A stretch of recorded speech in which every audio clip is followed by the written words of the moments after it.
Hello and welcome to episode 275 of the Thinking LSAT podcast in State Line, Nevada. I'm Nathan Fox. With me in Vienna, Virginia, Ben Olson. How you doing, Ben?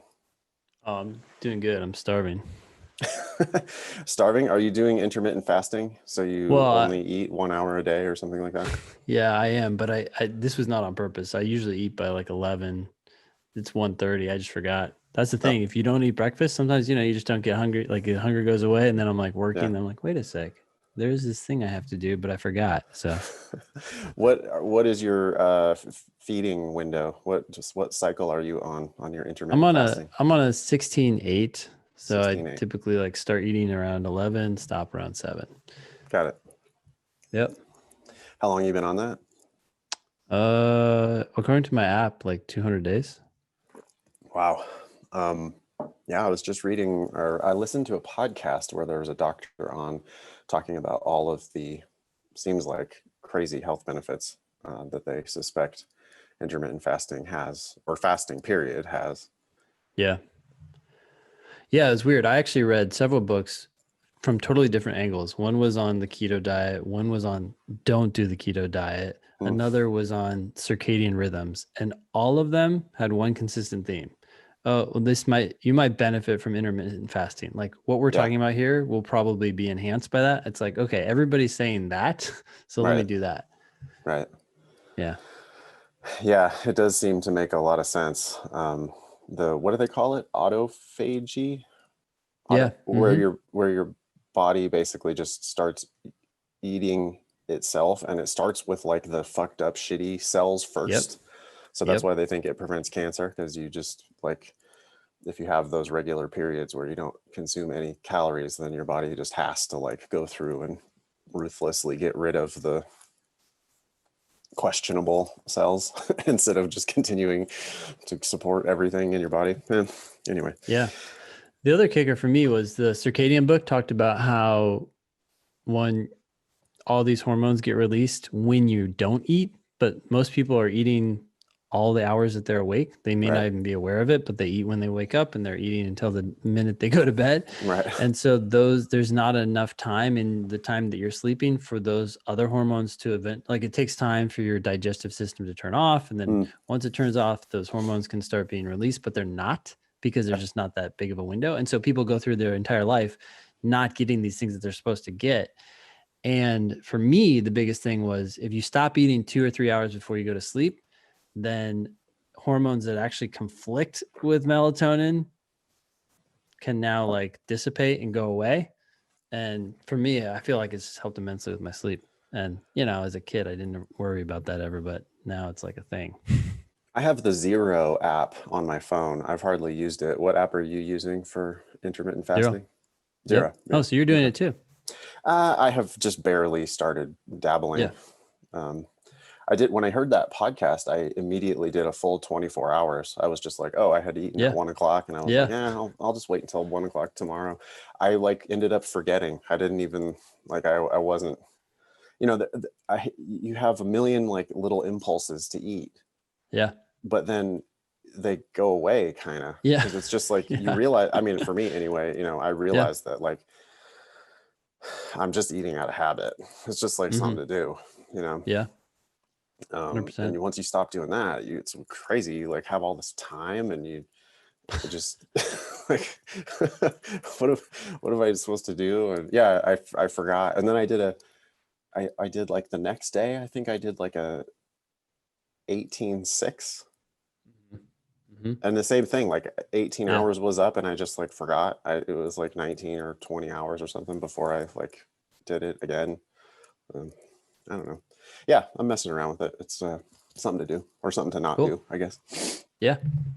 Um, so today on the show, we have a listener email about admissions people from law schools aggressively reaching out to try to schedule Zoom meetings before they've even applied. I think the law schools have realized that this is a good sales tool, that they should be reaching out, trying to get face-to-face with people.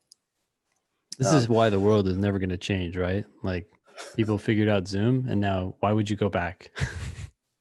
Yeah, there's no way we're going back. In a lot of things. I mean, certain Yeah. things will come Yeah. back. I would love to go to a baseball game again someday, but Yeah. Go out and to eat. travel, and yeah, of course, restaurants and all that shit. But certain things, online education being one of them, there ain't no way. It's vastly better for so Yeah. many different reasons. It's just better online. Um, we have a pearls versus turds on personal statements. Somebody sent in a list of things to do on your personal statement. This is a Nebraska law admissions, helpfully sending out a list. So we'll go through those and give our opinion on whether they're pearls or turds. Mhm. We have a brain teaser suggested by one of our listeners.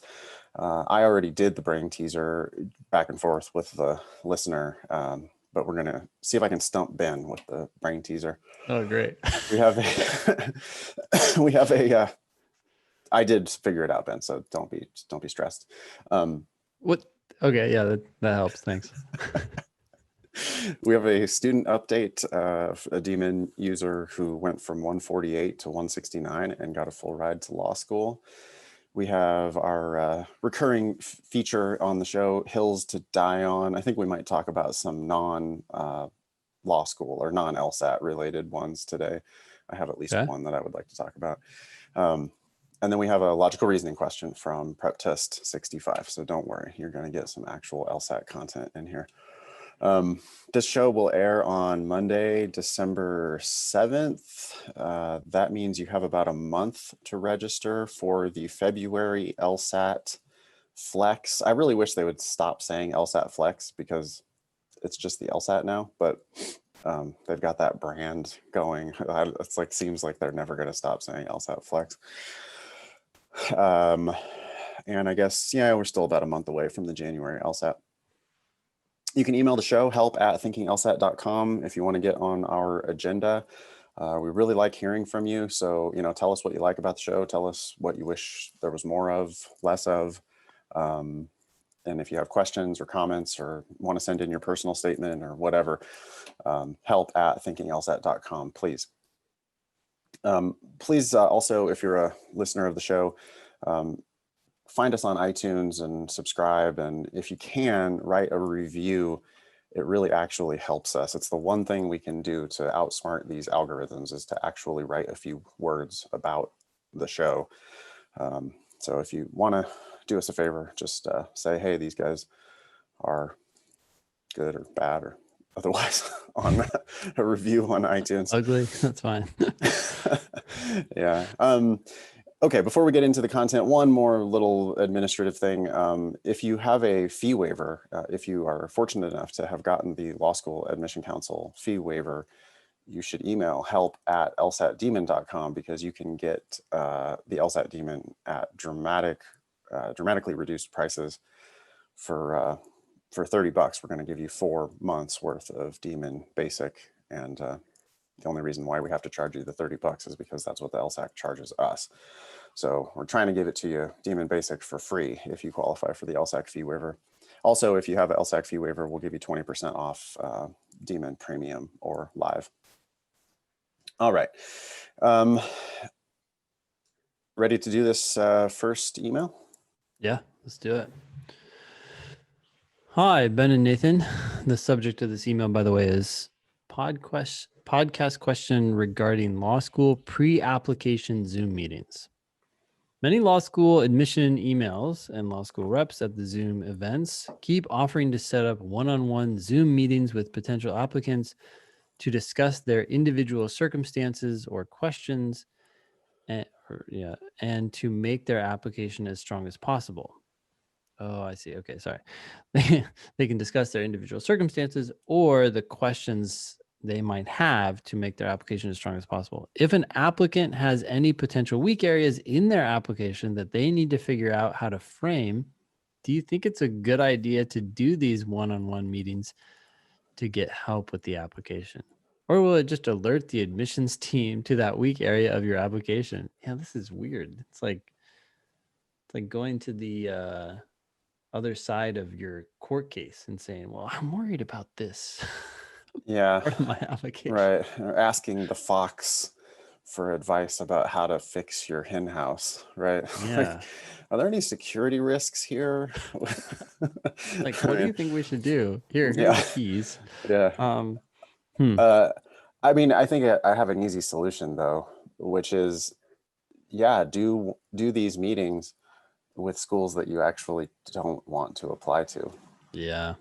See what they have to say. Get somewhat of somewhat objective, quote unquote, objective feedback from someone who's on the other side. That's a great idea. I mean, it's And like just get looking at a, experience. yeah, test drive a car that you know you're not going to buy, Yep. or like look at a house that you know you're not going to buy, just to give yourself some like comps, you know. This seems like perfect. You can hear what some school has to say. You know, they may Yeah. or may not actually be helpful. Um, But but you're gonna talk to them, you're gonna answer questions. And you know how sometimes like someone will ask you a question and then after the interview, you're like hitting yourself because you're like, dang it, I should have answered it this way. Well, now you've been given that chance to be asked that question, to answer it, and you can tweak it for the next time when it really matters. yeah, totally.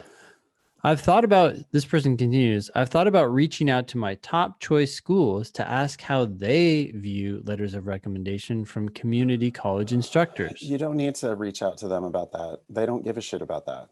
They don't care. You're overthinking that part of it for sure. They Yeah. want they don't they it doesn't they're not looking for these people who recommend you to be fancy. They're looking for the people who recommend you to unequivocally say you're going to be a kick-ass law student. Yep. And They so need if to know these, you and they need to vouch for you. yeah, Yep. that's it. Yeah. Except not be your family or whatever.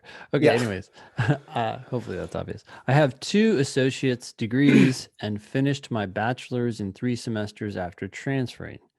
However, okay, 2 of these semesters were spent abroad, so I only spent 1 semester with upper division professors in my major from my university.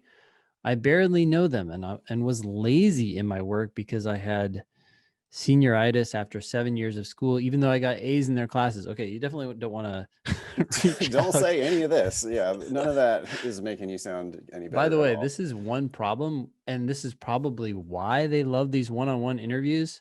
People vomit Yeah. information. Yeah. You're doing it right now. Yeah. It's like you're talking to the cops. Don't Yeah. talk to the cops. Do not. I can They're get not your friend. myself out of this. No, you can't. Okay.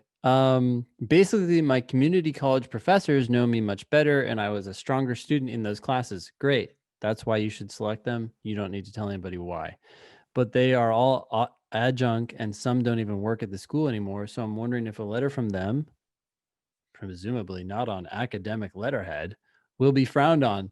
Nope. Can they Doesn't even matter. use It doesn't need letterhead? to have a certain letterhead. Well, with the LSAC thing, do, does the letterhead even show up? That's a good question. Because you have I'm to submit assuming the these letter days. through Yeah. their system. Probably you upload a document, so maybe letterhead actually does come through. I'm sure Point some is, people want to show that letterhead too. yeah, it just, Senators. yeah, it just doesn't matter. This is Doesn't totally matter. fine. Yeah. Yep. This person continues. Should I ask for the Zoom meetings with admissions reps to discuss this question or just forget about it? Forget about it. Also, what do you guys think about a letter coming from a community college professor? We've already answered that. Feel free to call me E. Okay. Well, E, um, E continues, and please, for the love of God, don't nitpick my grammar. I'm stealthily typing this email as I work. I don't know what to make of that either. More vomiting. I like that. I like it when people tell us that they're listening to the podcast at work or just doing stuff that's not related to their job. I really appreciate people who are stuck in the cubicle and working on their life instead of working on their stupid job that they hate. Good job, E. Yeah, you don't need to care about this. I mean, you could still do a Zoom meeting with these admissions reps, but there's no way they give a shit whether you have community college professors or real professors, or for that matter, I went to UC Davis, which is a pretty gigantic University of California campus, where it's real hard to get to know your professors. I mean, I had lectures routinely with 200, 300 students. None of them got to know the professor. You always had a discussion section with a TA, graduate teaching assistant, and that was really the person who graded your work and got to know you a little bit. And it's totally 100% appropriate to have those people write letters of recommendation. They're not even professors at all, but they did grade your work in an academic context. And so those are perfect. Also perfect to have supervisors at jobs write you letters of recommendation. That's By it. the way, yeah, totally. I agree 100%. Stepping back with these one-on-one Zoom meetings, I think people should take advantage of them. And as you suggested, especially from those schools that they don't care about, I think they should be out there talking to people, just becoming better at Yep. presenting their case. I think it's So immensely helpful. notice what Ben is saying there. He's saying, go talk to these people just so you can get the reps, like working on your story. He's not saying go talk to these people because they have good advice. Yeah. Yes. They're generally not going to. I mean, Yeah. I think at half or more of schools, it's like, oh, well, this person got a JD from our school and then never found like productive work in the law for whatever reason. They just never became a practicing lawyer, but they came to work for the school trying to sell other people the dream of our Mm-hmm. school. And they can be super, super nice people and super, super smart, but they do not necessarily know what's better for an application. I mean, they want your application. They are doing these for a sales purpose. That's the only reason why they're doing it, Yeah. because they want to help you make your application stronger. They don't give a shit how strong your application is. They just want your application. Yeah. They want a big stack of applications, and then they're going to pick the strongest ones. And if So I were, and if I were doing these and someone came and vomited a bunch of like garbage information at me, I'd be like, okay, there's got to be a way to note that preemptively. it's Like, absolutely going to hurt you if you yeah, disclose something, or like E did here with the senioritis and the 7 years of school and stuff. It's like, what now? Like, that's not making yeah, you look good. So you don't need to be. That's not like that's terribly bad either. I'm not saying yeah, it's yeah. horrible to have 7 years of school, but you saying you were lazy because of senioritis ain't doing you any favors. And I'm sure that people disclose way worse stuff than that all the time as well. Well, there's this You know? confession sense, right? When you're one on Yeah. one with someone, people just feel like they can open up and oh, they'll understand. Hey, look, I had this DUI and really it was bad because of this. How should I frame that? They're like, yeah, here's how you should frame it. And Yeah. I've Well, taken note of officer, I that. just, I had such a tough day at work, and yeah, I just stopped and had 2 beers at the thing, you are convicted. Okay. Yeah. Pearls versus turds. All right. This is the segment of the show where we take a bit of received wisdom, with scare Mm-hmm. quotes, Mm-hmm. from the internet about law school admissions, or LSAT stuff, and we kick it around between the two of us, and we declare that it is a pearl or a turd. Most of the information out there is very bad. Right now, the leaderboard is 9 pearls, 40 turds, and 21 ties, and the ties are really also turds. So we're looking at a run rate here of 9 pearls for every 61 turds or ties. There's a lot of bad advice out there. So this is coming from Nebraska Law Admissions. Remember that these people are sales people. Their primary goal is to get you to apply. It says, the subject is your personal statement. Yeah. Feeling overwhelmed about the application process? Want to make sure you're putting your best foot forward? Here is the first of several pieces of advice that we hope you find helpful. Make your personal statement the best it can be.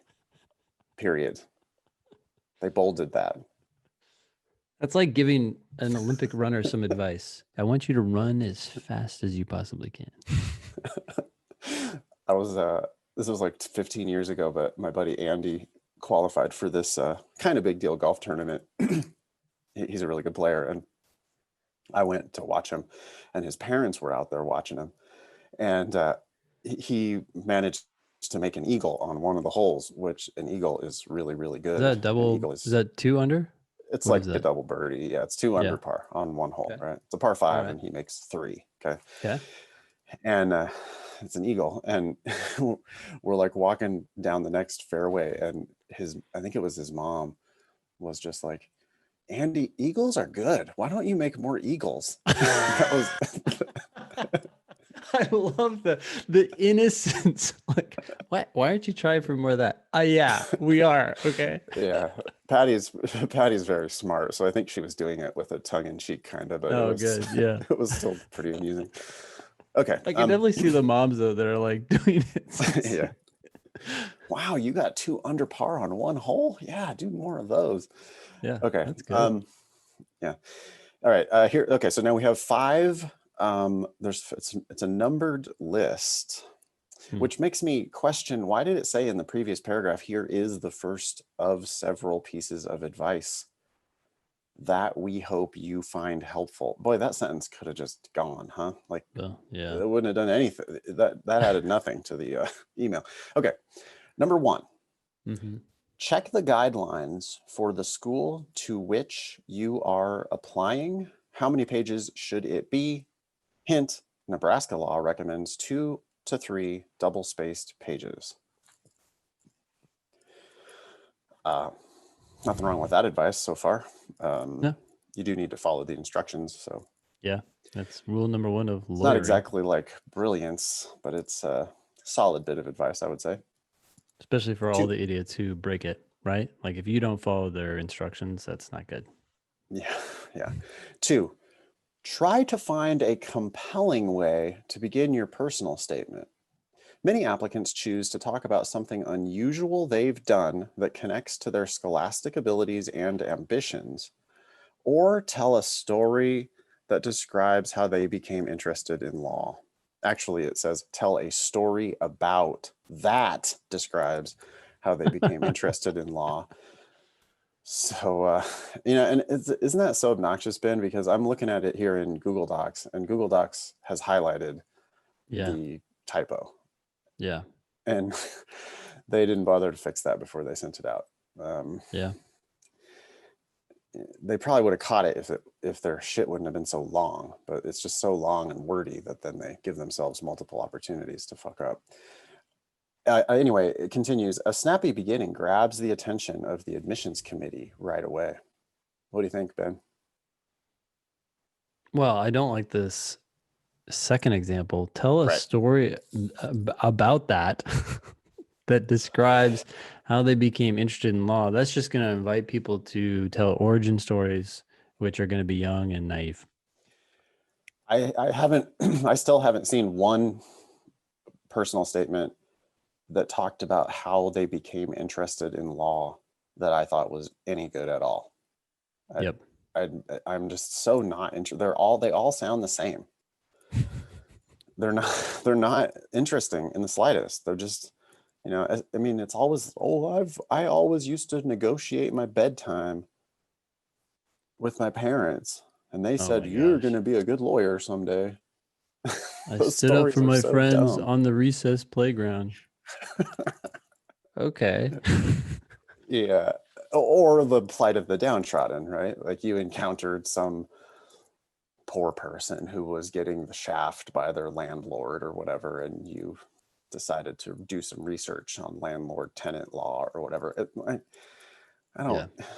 We don't need any of those stories. The first half of this, though, many applicants choose to talk about something unusual they've done that connects to their scholastic abilities and ambitions. Sure. I like the part of that says something you've done. I don't like the unusual part because that's going to invite people to think like way outside the box, and you don't need to do that.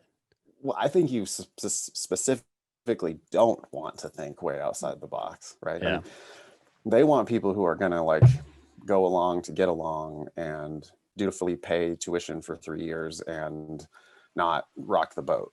And they want people who are going to go to work in a law firm and be a good worker bee and make a lot of Hmm. money and never question authority. That's Yeah. really what most lawyers are. So that's what they're ultimately looking for. That's the people who pay the bills at the schools, right? Hmm. Okay.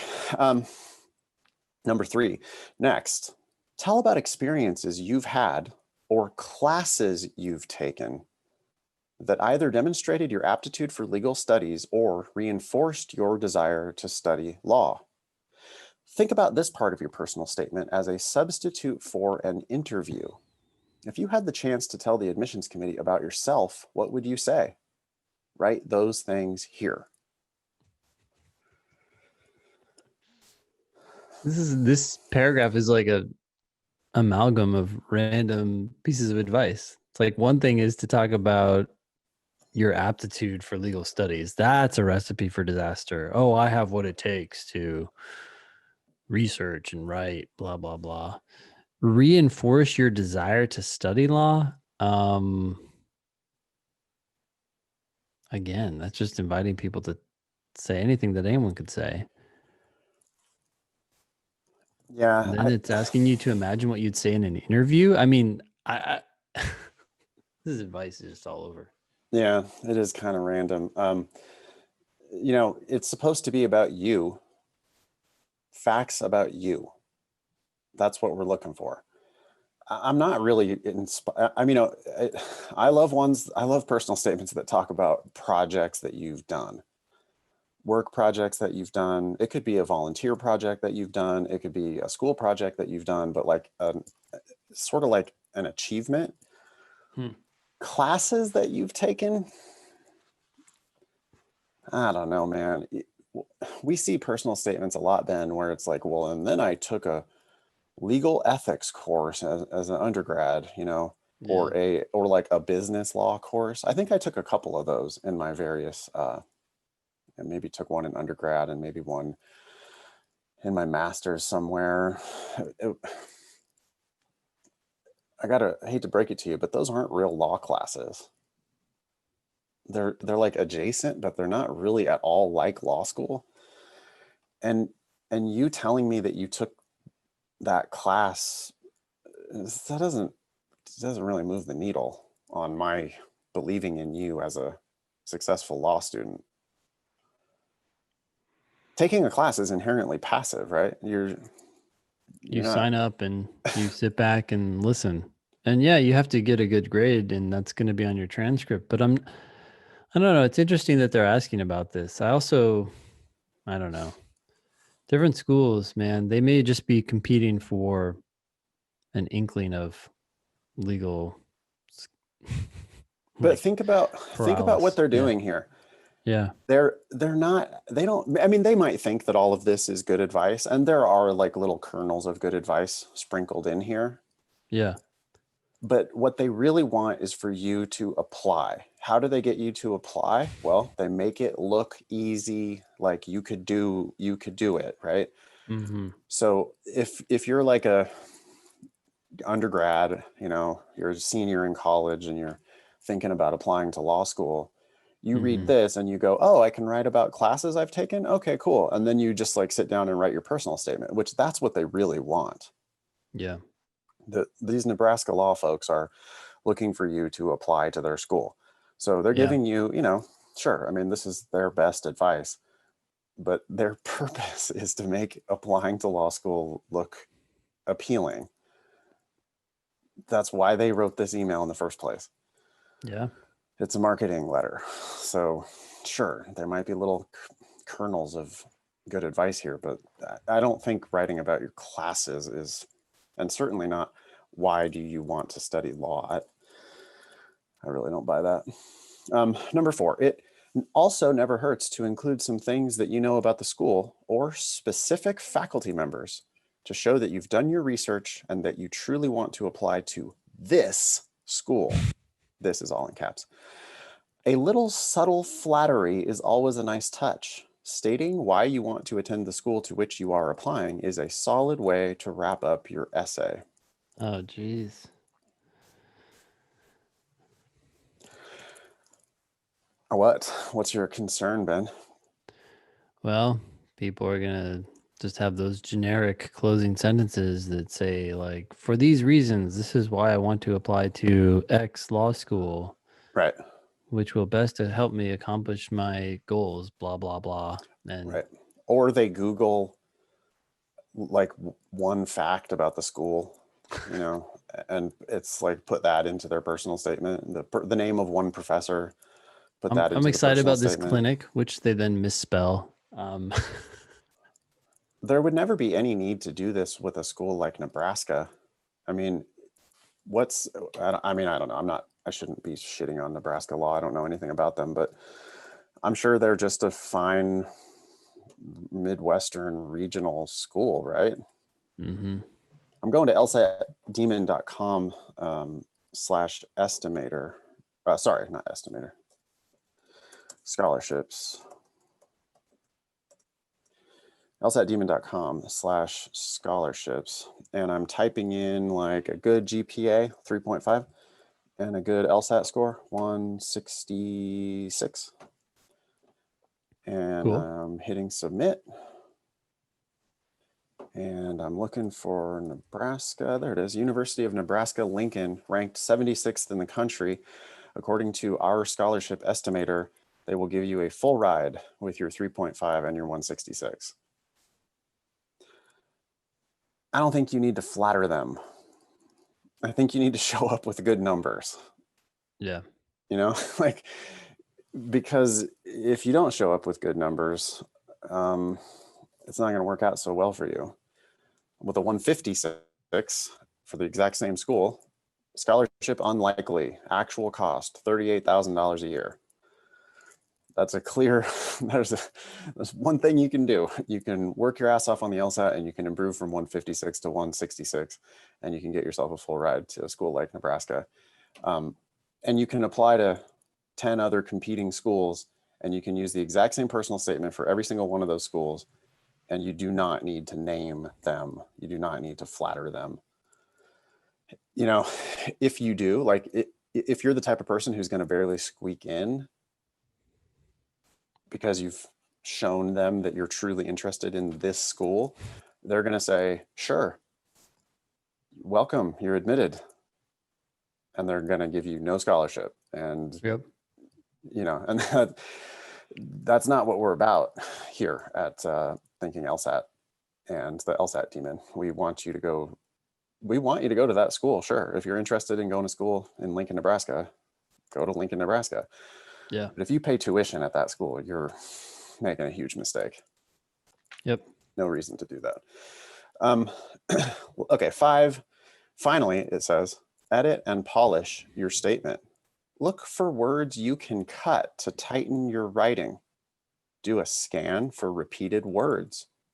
Check and double check for grammatical and spelling errors. Then have someone you trust give you feedback. That might be a pre-law advisor, professor, or someone from your career services office. I can't disagree with any of that advice. I was thinking as you read it that this person need to apply the same advice to their own email, but Yeah. other than that, I mean, yeah, this is good stuff. You should talk to people. I don't know about this last group, pre-law advisors, professors, or someone from your career services office. I'm afraid they're going to give you bad advice, but at the same time, I'm not opposed to people like just hearing what other people have to say. You just have to be good at deciding what's the real takeaway. What are they really saying? And I don't know if people are good at that. I would get feedback from somebody who's going to be a dick about it. Yeah. Like, who, you know, and so that's what we do on the show when we read people's personal statements, right? We just shred the shit out of it but that's because it needs to be shredded. I mean, Yeah. I think you want your most hypercritical friend, like, and somebody who, your friend who thinks they're the shit at writing and they actually Mm-hmm. are, and Mm-hmm. who is not going to pull any punches on Yeah. how bad your personal statement is. And I just don't think that, you know, professors, like, I think your professors are mostly going to just be like, oh God, this is an obligation. I'm busy. I got a million other things to do. You know, I'll do it to you do it for you as a favor. I don't know that pre-law advisors are particularly qualified. Like, I don't know Yep. that they're critical enough. I don't know that they're good enough writers to really be giving that kind of advice. Same thing with career services. I don't know. Anyway, they wrap up with your personal statement is how the admissions committee learns about who you are. Don't be afraid to give them the goods. Also, Vomit. feel free to contact me. While I cannot critique personal statements, I'm happy to help by answering questions and giving advice! Exclamation point. You know, and this person is clearly fishing for, reach out to me, ask me some questions so I can put you on my list and make sure that you apply to our school, because we need as many applications as we can get. Yep. Yeah. It's not particularly egregious, Ben, but I'm voting turd. Yeah, I think turd is, yeah, I wouldn't forward this to anybody. I wouldn't say, oh, Right. let me dig up this email and send it on to you. I think you're This is right though. typical marketing spam that comes from every school. Generic, Yeah. boring advice that doesn't really change anything. And I imagine for these schools, and I don't know about Nebraska in particular, but most of these regional schools probably don't give a shit about your personal statement. They're Well, just, they just want numbers, right? Like they want to like somehow move the needle. They're getting most pressure. most applicants use the exact same personal statement for all of their schools. Yeah. I don't see the need for, I think it's about you, not them. So the whole flattery bit, taking all that, wasting time to name the school, you know, and then what happens when LSAC fucks up and sends the wrong personal statement to the wrong school? If you only have one personal statement, you don't have the chances of sending the wrong one to the wrong school. Yeah. If certain schools have different requirements for their personal statement, like as I understand it, Berkeley really does kind of prefer a longer personal statement. Mm-hmm. If that's the case, then yeah, you might need a longer statement for that school. But I don't think you need, maybe one shorter one and one longer one, but I don't think you need ever to name a school. I can't imagine. If they do want you to talk about your ties to that school, you might, there's other places to do it on the application besides the personal statement. I think the personal statements, that's where they're supposed to learn about you, not you bullshit them about how much you want to go to their school. All right. You ready for this brain teaser? Yeah, I'm ready. Okay. So it says, on a recent episode, I heard Nate claim to enjoy the occasional brain teaser. I It's an do. unusual hyphen there. It's extra long. Here is hoping he hasn't heard this one before. You are hired by a grocery store to investigate a fraud perpetrated by one of 5 soda manufacturers. A, B, C, D, and E. Sounds like a game. Each of these manufacturers produces 12-ounce cans of soda. However, one of the manufacturers is deliberately underfilling their cans. Those Instead dicks. of fill, I said those dicks. yeah. Bastards. And instead of filling them with 12 ounces of soda, they are only filling these cans to 11 ounces. You are tasked with determining which of the 5 manufacturers is cheating the grocery store. Cheating is in scare quotes, but I think they are cheating them. So, anyways, you have a nearly infinite number of cans of soda at your disposal to aid in this investigation, and you must be able to identify the cheater with certainty. Okay. Let's assume that you cannot discern which cans are underfilled by looking at them, picking them up, shaking them, etc. The 1 ounce difference is too small to be detected this way. Okay, this is where the the brain teaser comes in, I guess. Yep. I was like, why not just open? Instead, you are provided a single digit scale. Single digital scale. Digital scale. Oh, okay. I was like, single digit. Oh, geez, I got to figure out something with single digits. A single digital scale that works in the following fashion. You can load up this scale with as many varieties of cans as you wish. Okay, press a button, and the resulting weight is displayed. That is the weight on the display. That is, the weight on the display does not tick up towards the total weight. It is blank. You load up your cans and you are shown the resulting total weight. That's it. Okay. Oh, and you can only use the scale once. After one use, it self-destructs. Armed with a buttload of cans and the scale, can you determine, again with certainty, which manufacturer is cheating? I'm not altogether sure. Okay, if you want me to reveal the answer in this email, so by all means reach back out if you're interested. Thanks. But it sounds like you already know the answer. Is that correct?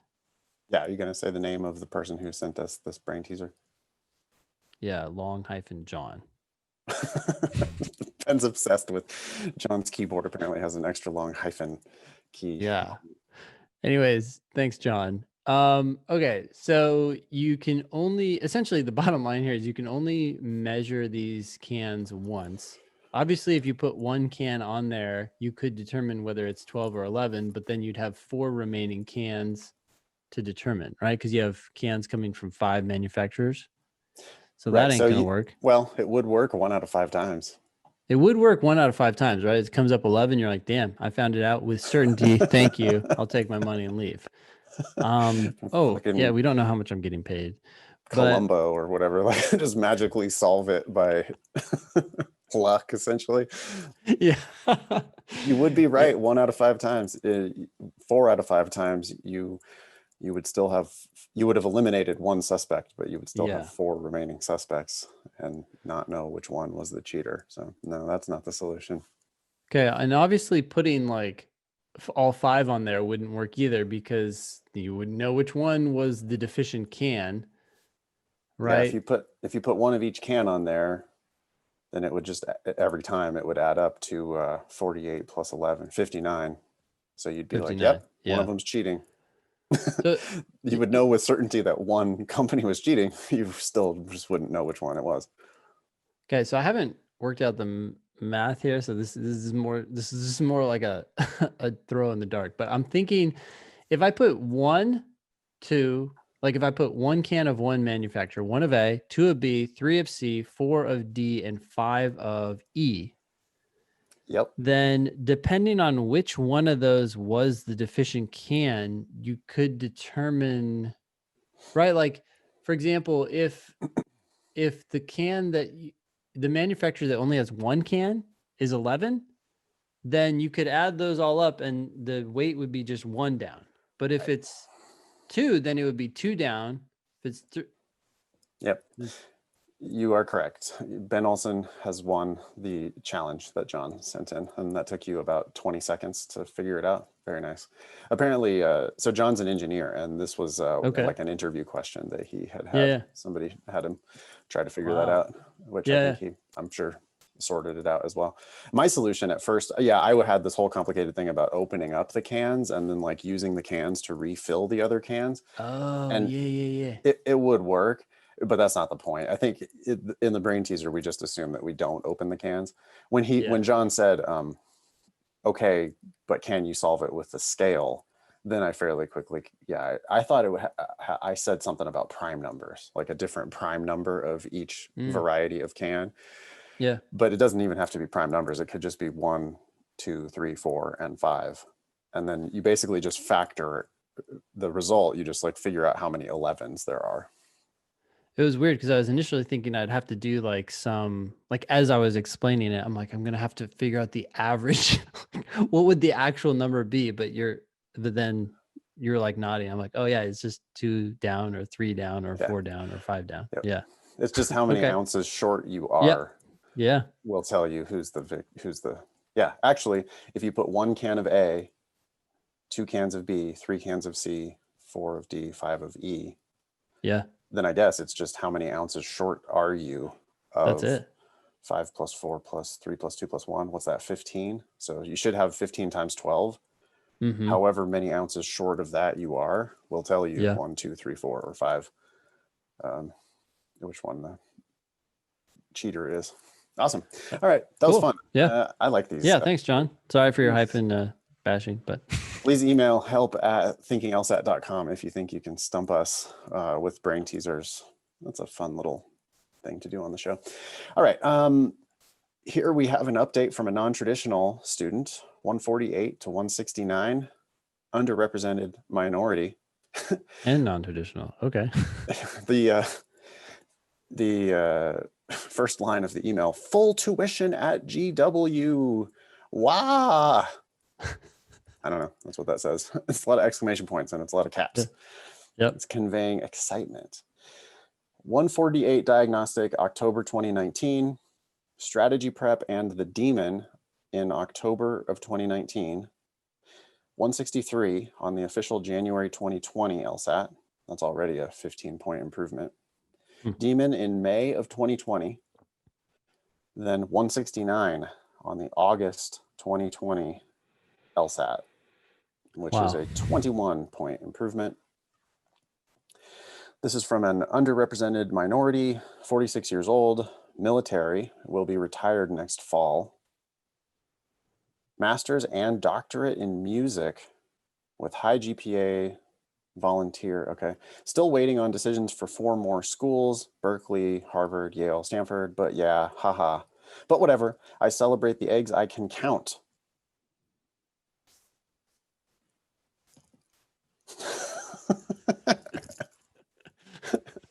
I don't know. The It could have eggs gone in the more, but basket. bird in the hand, I think, was maybe what you were looking for there.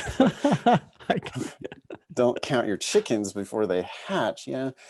So what it should have said: I celebrate the chickens that have already hatched. I think that's what we're looking for. Or the cans on the scale. Like, okay, funny story. One of my former students also got full tuition at GWU for next year's full-time program. Small world. Anyway, thank you for everything. Double exclamation point. Working on photos this week. I have to admit. Yeah, she's helping us with photos. Yeah. Oh, I have to admit, not knowing my financial future has a deleterious effect on my productivity. I'm now good though, smiley face. I like that word, deleterious. The LSAT likes that word too. It means tends to reduce. Harmful, right? Tends to reduce or eliminate harm. Yeah. Mm-hmm. Yeah. I mean, it's like delete, right? So it's like the delete key. What's the delete key do? Takes shit away. So deleterious.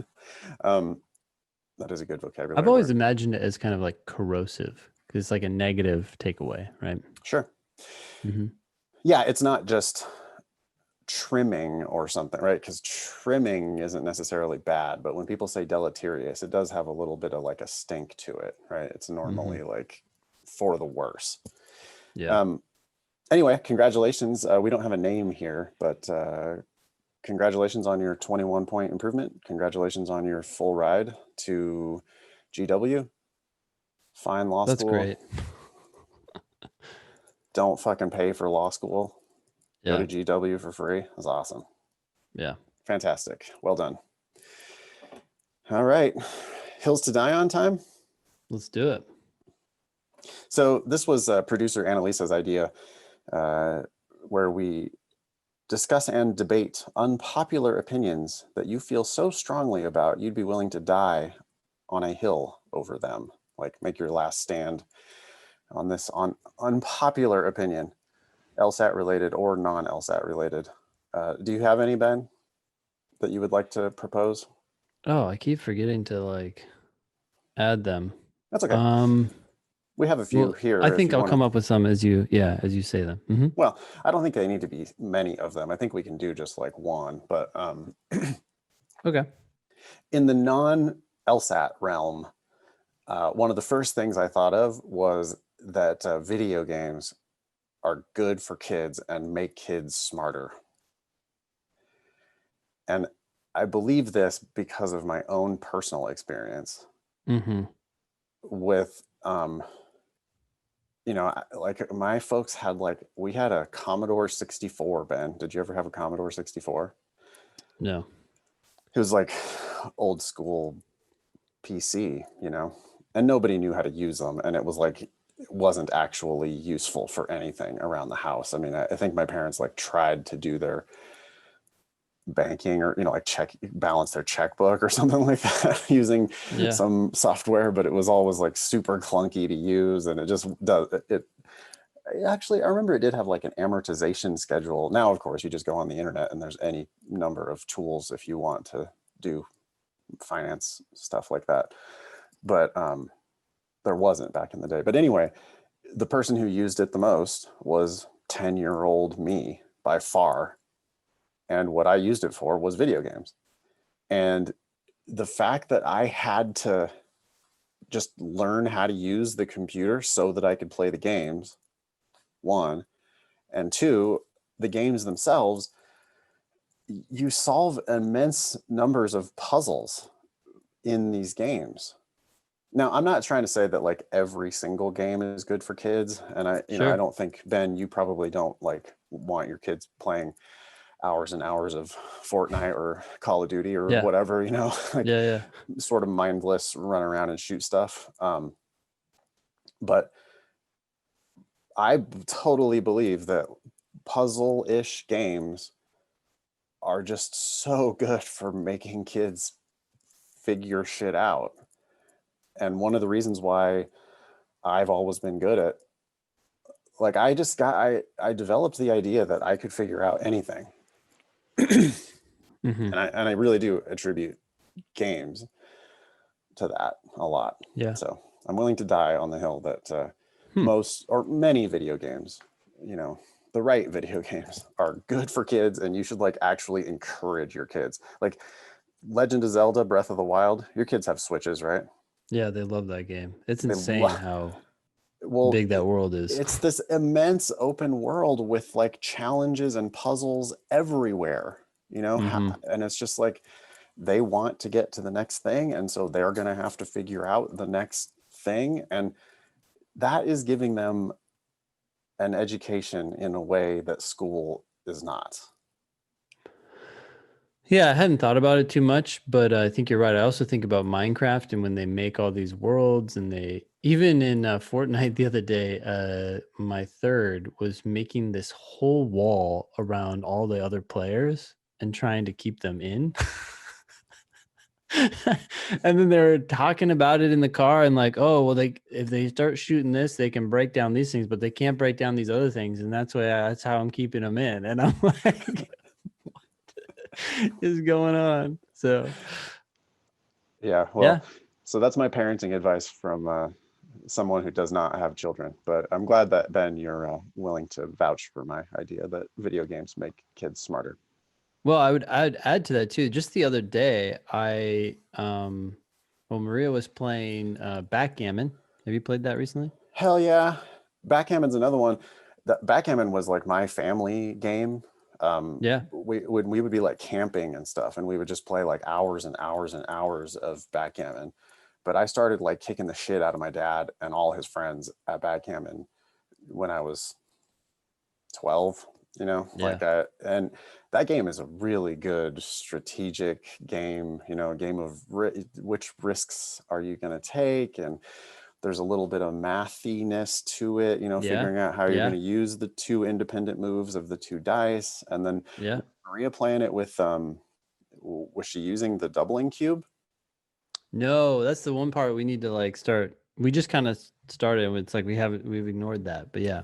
The doubling cube is awesome because it's basically a challenge to the other player, right? So you start Mm-hmm. off playing for a dime, and Yeah. then one of the players controls the doubling cube. You're playing for a dime, and then when you think you have the advantage, you can pass the doubling cube to the other player, and they have a choice at that point.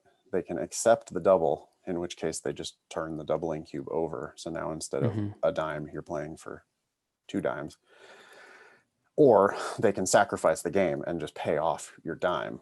Oh, interesting. So if you're really getting your ass kicked, you probably should just surrender and Yeah. pay and start a new game. But if you have like a, it's something like, I think it's basically a 1/3 chance, right? If you have a 1/3 chance of winning, you Mm-hmm. should accept the double. So Hmm. with the doubling cube, it's like this assessment of how good is your position or how bad is your position, Yeah. and should you continue for higher stakes or not. No, that's good to know. We'll start doing that. I was thinking about this because when you were saying video games make kids smarter, well, the same kid who was boxing people in Fortnite really likes playing backgammon. Is like, we taught him the rules and like he's like, okay, let's play. And I'm like, uh, this is a good thing, right? Like he's having fun, but it's making him think. So then I went out and bought chess. Hasn't arrived yet, but I was thinking, Ooh. I mean, maybe that's too much and they won't get into it, but it doesn't really matter. I'm just gonna have a bunch of games and get them thinking. Have you watched the Queen's Gambit yet? No, I started. Terrific. Terrific. I watched it all in one sitting. I just totally love it. I've played a little bit of chess. I'm terrible at it, but um, it's yeah, chess is great. But backgammon is it's similar in that it is a game of perfect information. It's all just Hmm. out there on the table, right? There's nothing hidden in chess, nothing hidden in backgammon. Yeah. Um, Backgammon has a lot more luck, Hmm. and a lot of times it's just a dice rolling competition, But that's where the Yeah. doubling cube comes in too, because it's like sometimes if it's really close, you have to roll it all the way out. But if you're just pounding the other person, then the doubling cube kind of forces you to just quit, start over. Yeah. Um, Cool. Gambit is an excellent show. Everyone should watch it. And yeah, board games obviously are also good for kids, including backgammon and chess. Okay. Want to move on? Do this. Yeah. This is a question from Prep Test 65. Okay. I'll let you drive on this one, Ben. Okay. Wait, we've already done this one. This was the jazz singers one. Oh, whoops. So let's go to the next one. Question 13, right? So this is test 65, section 4, question 13. It's logical reasoning. And this particular passage is being told to us from an educator. It says, educator, reducing class sizes in our school district would require hiring more teachers. Okay, if we want to reduce the sizes of our classes, we got to hire more teachers to take on those students. Makes sense to me. However, there is already a shortage of qualified teachers in the region. Kind of sounds like we may not want to do this, but I don't know. Although students receive more individualized instruction when classes are smaller, education suffers when teachers are underqualified. Okay, so right now I see like this like scale in my head. Like you can get more individualized instruction, which seems like a good thing when classes are smaller, but your education is going to suffer when the teachers are less qualified and there's a shortage of qualified teachers in the region. So it sounds like we may or may not be able to fill those slots, right? So, but does that mean you shouldn't do it? Maybe the benefits from a smaller class still outweigh the losses from underqualified teachers, or maybe we get enough qualified teachers because it just says there's a shortage. But how many do we need? Do we have enough out there, right? I don't know. That's what I'm thinking. You? Okay. Yeah. I'm not sure where they're going to go with all of this, right? But I am Yeah. thinking about, well, okay, we may or may not be able to get more qualified teachers, right? There's a shortage of qualified teachers in the region, but what if we paid twice as much as all the other schools in our region? Yeah. Or what if we recruited qualified teachers from outside the region? Yeah. I didn't even think about that. Um, Um, so it's like, and but even if, yeah. we got to point out, I think, to the students or to the listeners what we're really doing there, which is we're granting them their premise that there is a shortage of qualified teachers in the region. Mm-hmm. But then we're thinking all the way around that premise Yeah. to say, oh yeah, but what if we stole qualified teachers from other schools? What if we got qualified teachers from outside the region? You might say, what if we had a brand new training program that was able to rapidly get people up to speed? and Yep. get them qualified, right? Yeah. So you're granting their premise. I'm not arguing with the fact that there's a shortage of qualified teachers in the region. I'm just thinking about ways that we might be able to get around that premise. Yeah. Ben was doing And a similar, different mhm, thing. Ben's attacking on, well, okay, so education suffers when teachers are underqualified, but because they were getting more individualized instruction, maybe it's worth it. Like maybe it's overall better. Like I'll grant yeah. you that education suffers, but you just said that they're going to get more individualized instruction, so maybe it's worth it overall. I don't know. We don't know what they're going to like conclude here. So, but I think we both are already thinking these things before we even get to the conclusion, right? Yeah. Okay. I mean, because you can kind of feel where they're likely to go with this, right? Like we need these people, but we can't get them. Okay, it sounds like or they didn't say they can't get them, but it sounds like they're saying that, right? There's a And the last shortage. sentence, Yeah. yeah, the last sentence is therefore reducing class sizes in our district would probably not improve overall student achievement. Wait. Overall student achievement. Now that's weird because that's never been talked about. Yeah. You don't get to bring up new shit in your conclusion. Never. Like that's not where you're allowed to propose as many premises as you want, and they can be new shit, new shit, new shit, new shit, and we're going to grant you all of that new shit. But when you Mm-hmm. get to your conclusion, no more new shit. The conclusion has to be exactly proven by your facts, or else every lawyer in the room is going to tell you why your facts don't necessarily justify the new shit that you brought up in your conclusion. Yep. And here, overall student achievement, that was not what anybody, we heard about education suffering Mm-hmm. if the teachers are underqualified. But does that mean that the students don't achieve, or they achieve Heck, less? like their teachers might suck and the parents step in and students actually improve overall because the parents gave up on the teachers. Yeah, The classes are smaller, so they're still doing better overall. they're I don't getting know. more individualized instruction. So maybe they do achieve more. Maybe they achieve more with more individual attention, even if education has suffered. Yeah. Maybe the kid's sitting there with their teacher realizing, oh shit, this teacher sucks. I'm smarter than my teacher. And maybe that's the best thing they could ever learn for their overall student achievement. It motivates them to take action, It, which is all that really so matters. I think people think that that's like absurd, and it is. Yeah.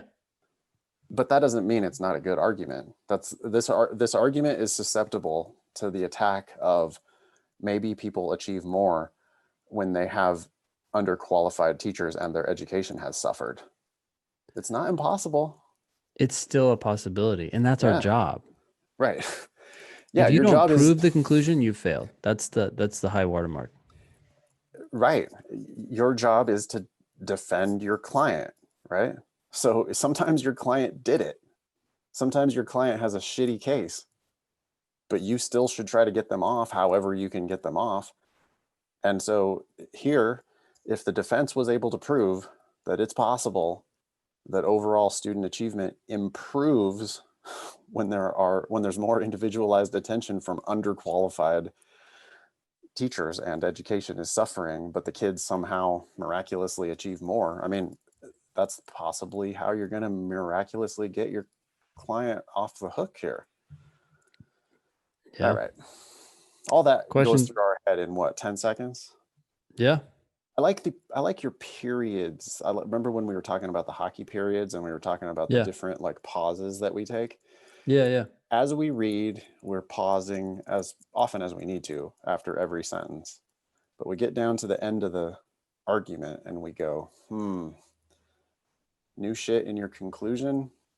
Grant you all your premises, but there's lots of ways that this argument can fail.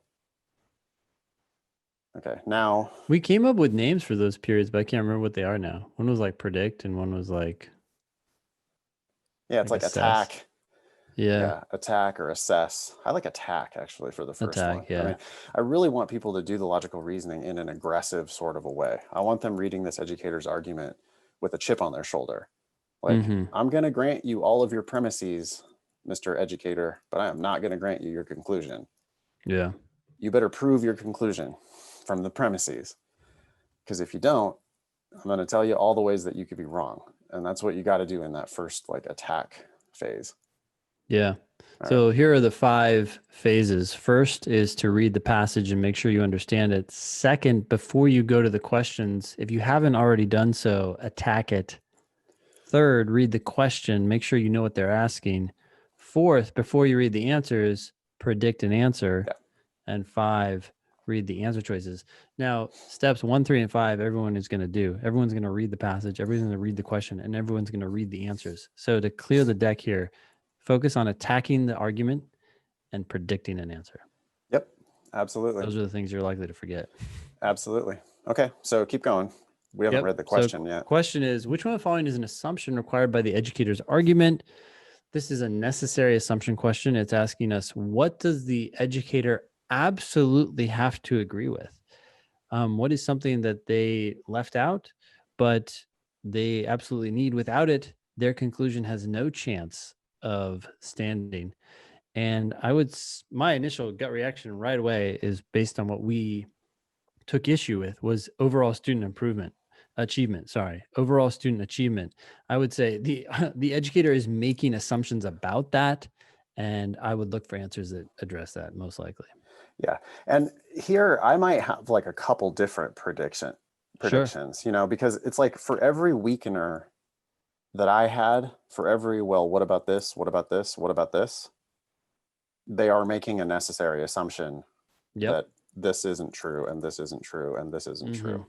Yeah. So, for example, what if we pay twice as much and get all of the qualified teachers in our region? I mean, there's a Yep. shortage of them. I'm not disagreeing with that, but even in a shortage, we might be able to get enough for ourselves. So this person is assuming that we can't somehow recruit them through higher pay or somehow better benefits or something. This could be some like super swanky private school with unlimited resources, and they could just pay 5 times as much as any other school in the region, and they could just get all the qualified teachers in the region at their school. Yep.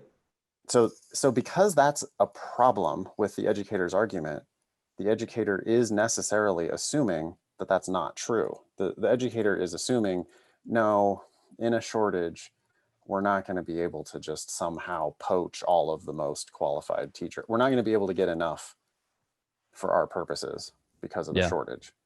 So Yeah. they are assuming that, right?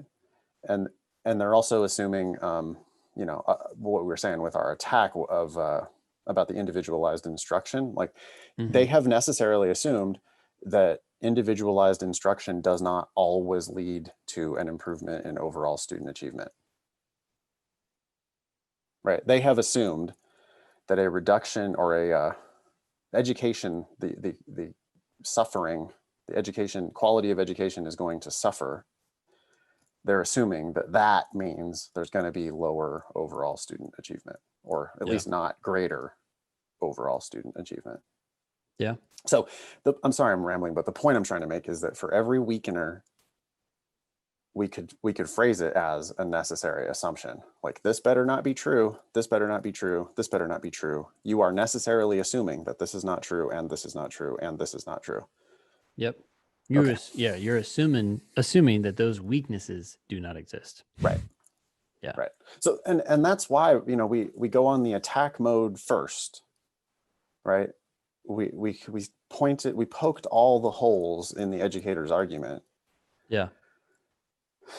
Turns out to be a necessary assumption question, and so we kind of switch teams. It's like, well, yeah, you're assuming this and you're assuming this and you're assuming that. All of these weaknesses can't exist. All right, go ahead. Cool.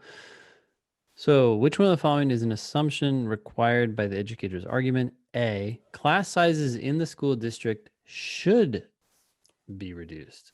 Okay, I'm stopping right here. I Yep. don't know about you, but none of this argument was about whether overall student improvement should improve, or people should hire more teachers, or should get more individualized instruction. So I'm just done. I'm like, this is a whole different category of thought. Yeah, the conclusion was just reducing class sizes in our district would probably not improve overall student achievement.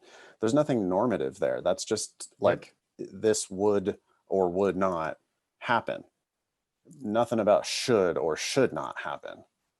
I say in class a lot that that should is like the F word of the LSAT.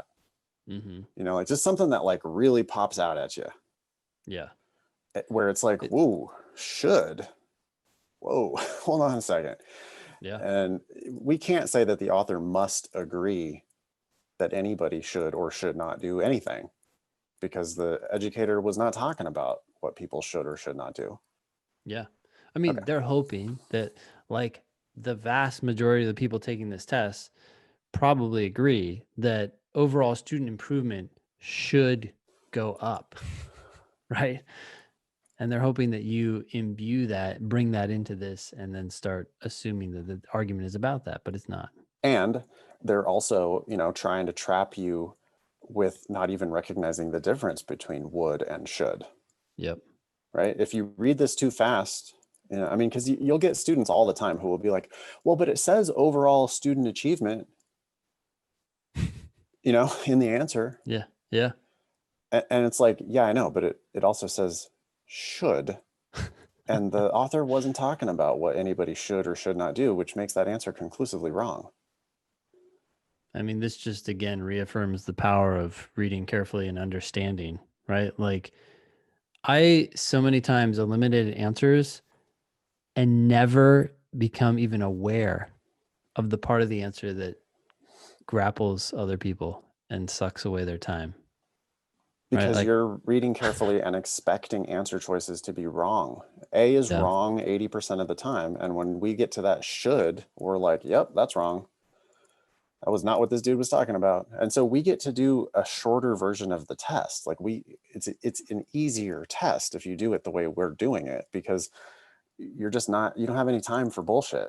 I don't care what comes yeah, after that should. That answer can't be correct. can't be. B, Yeah. at least some qualified teachers in the school district would be able to improve the overall achievement of students in their classes if class sizes were reduced. This is the opposite of what we're Right. trying to assume. Um, so that Yeah. We that had to we'd be able read to that improve entire it. answer choice to get to the end Mm-hmm. of it. And that answer choice is definitely like on target. It's Mm-hmm. just that it would actually weaken the argument. The author does not have to agree with B. The author is Yeah. hoping that B is wrong. Yeah. Okay. C, students place a greater value. Uh, Again, I'm just stopping right there. I don't care what students value or not value. Where did it talk about what students value? Where students' opinion of anything was never mentioned. So Yeah. again, it's just real easy. If you're going slower, you get to go faster, basically, because you read Yeah. that and you just go, no, this educator was not taking a position on what students do or do not place value on. There's no Yeah. way I can say the author has to agree with that answer choice, no matter what it says next. So we Yep. read less than half of that answer choice and it's gone. It's garbage too. I'm not even like, it's not like I'm getting rid of it and going, well, maybe I'll come back and check it because I didn't read all of it. No, sorry. It's just wrong. Right. D, hiring more teachers would not improve the achievement of any students. Ooh, that's pretty strong. The conclusion said overall student achievement, and I'm already like, the hair on the back of my neck is standing up. Hiring more teachers would not improve the achievement of any students in the school district if most or all of the teachers hired were underqualified. Um, I could see some students' improvement or achievement improving, and then, but overall, it's gone down. So, or not gone up. Um, so I don't like that. Yeah, you know, question types do matter. Yeah. Once you've attacked the argument, it is important to know that this is a necessary assumption question. Necessary assumption questions are cousins of must be true, right? Yeah. We're looking for something that we know the author has to agree with this thing. Yeah. And when I got to the word any, this answer, the way I have it on my screen, it's laid out in 5 lines, but Yeah. the last word in the second line says any. Yeah. Any student in the school district? Wait a second. Is this educator taking a position on every single student in the school district? Why can't there be one student who thrives in this environment? The conclusion was about overall student achievement, not about every single individual student achievement. Yeah. Um, and so it's that any there was like, well, you stopped. You were like, whoa, Yeah. right? But that's, you're doing it correctly if that's how you feel about it. It's like, oh, Mhm. if that word makes you nervous because you know that this is a necessary assumption question and you're looking for something that you can prove, then you're doing it right. Because yeah, that's just like, I can't vouch for that. If Yeah. that said some, you know, I'd have a lot more patience for it. Yeah. Okay. E. Qualified teachers could not be persuaded to relocate in significant numbers to the educator's region to take teaching jobs. Yes, this person is assuming that they could not be persuaded to come into the region and take jobs, because if they could, then maybe we could hire them. That's the answer. Yeah, the author must agree that we can't just somehow get an influx of qualified teachers from elsewhere. Their premise was there's a shortage of qualified teachers in the region. Well, you must be agreeing then that we can't get qualified teachers to come here from outside the region, because if we could, then your conclusion isn't going to follow. Interesting, I think, to note here that the overall student achievement thing turned out not to be in the correct answer, That's true. Yeah. but it certainly could have been. They could easily have written, arguments tend to have multiple necessary assumptions. Yep. Arguments have one Yeah. sufficient assumption, the one that'll Yeah. prove them correct, but arguments have infinite necessary assumptions, various different ways that they might lose. Yeah. And they're still in trouble. Yeah, the overall student achievement thing, there's like E, even though it is necessary, it's definitely not sufficient, right? No, If you make there are E a still fact, problems. Hmm. it certainly helps their argument. It covers up one of the weaknesses in their argument, but their argument still has weaknesses, which means that there's lots of other necessary assumptions. Um, this is why necessary assumption questions tend to be harder than sufficient assumption questions. There's just many more correct answers. Sufficient assumption questions have one answer. Yeah. All right. Cool. I guess that's it, huh? Anything else you want to talk about on the show? No. Okay. We are on Facebook, Instagram, Twitter, YouTube. Just search for Thinking LSAT and LSAT Demon. We got 2 like dueling YouTube channels. Both of them are pumping out a lot of good content. The Thinking LSAT channel has highlights from the show. The LSAT Demon channel has highlights from our Demon Live classes. So that's all kinds of good shit from Ben's class and my class. That's at LSAT Demon on YouTube. I'm on Twitter at nfox if you want to find me there. You can leave us a review again, please, on iTunes if you're a fan of the show. Email the show anytime, help@thinkinglsat.com. That's how we build our agendas, obviously. So pearls versus turds, or brain teasers, or hills to die on, maybe, or, just whatever.